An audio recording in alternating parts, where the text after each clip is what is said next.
মৃতদেহ কি আবার জীবন্ত হওয়া সম্ভব? হাজার বছর আগে হজরত ইব্রাহিম আলাইহিস সালামের সাথে ঘটে যাওয়া এই ঘটনাটি আপনার ঈমানকে কয়েক গুণ বাড়িয়ে দেবে। একদা মহান আল্লাহর প্রিয় নবী হজরত ইব্রাহিম আলাইহিস সালামের মনে একটি গভীর কৌতূহল জাগল।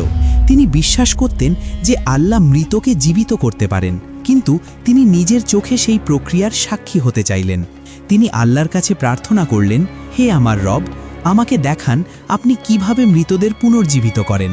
তখন স্বয়ং আল্লাহ তাআলা তাকে প্রশ্ন করলেন, হে ইব্রাহিম, তুমি কি তবে এটা বিশ্বাস করো না? উত্তরে ইব্রাহিম আলাইহিস সালাম অত্যন্ত বিনয়ের সাথে বললেন, অবশ্যই বিশ্বাস করি হে আল্লাহ, তবে আমি এই দৃশ্যটি স্বচক্ষে দেখে আমার হৃদয়ে এক প্রশান্তি ও দৃঢ়তা অর্জন করতে চাই। আল্লাহর পক্ষ থেকে নির্দেশ এলো। তিনি বললেন, তুমি 4টি ভিন্ন প্রজাতির পাখি সংগ্রহ করো। বর্ণনা অনুযায়ী সেই পাখিগুলো ছিল একটি ময়ূর, একটি ঘুঘু, একটি কাক এবং একটি কবুতর। আল্লাহ নির্দেশ দিলেন, পাখিগুলোকে কিছুকাল তোমার কাছে রাখো, তাদের এমনভাবে পোষ মানাও যেন তারা তোমাকে চিনতে পারে। নবী ইব্রাহিম তাই করলেন। তিনি পরম মমতায় পাখিগুলোকে পালন করলেন এবং তারা তার হাতের ইশারায় কথা শুনতে শুরু করল। মূলত এই কাজটি ছিল পাখিগুলোর পরিচয় সম্পর্কে পুরোপুরি নিশ্চিত হওয়ার জন্য। এবার এলো সেই কঠিন পরীক্ষার মুহূর্ত। আল্লাহর নির্দেশে নবী ইব্রাহিম পাখিগুলোকে জবাই করলেন। তিনি তাদের মাথাগুলো নিজের কাছে রেখে দিলেন এবং দেহগুলোর মাংস ও হাড় এমনভাবে কিমা করলেন যেন একটি পাখির মাংসের সাথে অন্যটির পার্থক্য করা অসম্ভব হয়ে যায়।